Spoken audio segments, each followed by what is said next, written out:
The Last Act. Read by Gillian Anderson.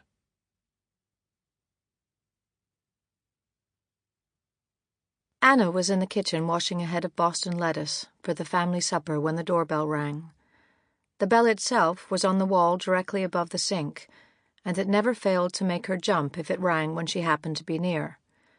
For this reason, neither her husband nor any of the children ever used it. It seemed to ring extra loud this time, and Anna jumped extra high. When she opened the door, 2 policemen were standing outside. They looked at her out of pale, waxen faces, and she looked back at them, waiting for them to say something. She kept looking at them, but they didn't speak or move. They stood so still and so rigid that they were like 2 wax figures somebody had put on her doorstep as a joke. Each of them was holding his helmet in front of him in his 2 hands. "What is it?" Anna asked. They were both young, and they were wearing leather gauntlets up to their elbows. She could see their enormous motorcycles propped up along the edge of the sidewalk behind them, and dead leaves were falling around the motorcycles and blowing along the sidewalk, and the whole of the street was brilliant in the yellow light of a clear, gusty September evening. The taller of the 2 policemen shifted uneasily on his feet. Then he said quietly, "Are you Mrs. Cooper, ma'am?"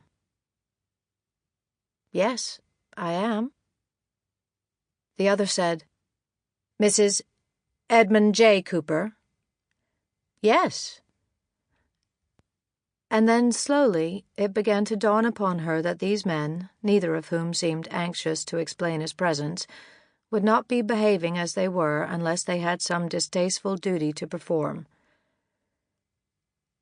"Mrs. Cooper," she heard one of them saying, and from the way he said it, as gently and softly as if he were comforting a sick child, she knew at once that he was going to tell her something terrible.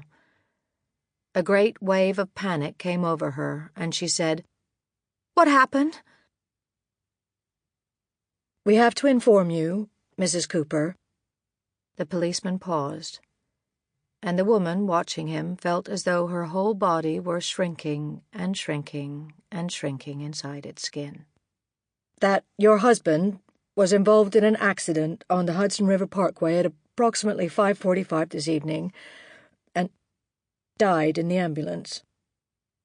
The policeman who was speaking produced the crocodile wallet she had given Ed on their 20th wedding anniversary 2 years back, and as she reached out to take it, she found herself wondering whether it might not still be warm from having... Sample complete. Ready to continue?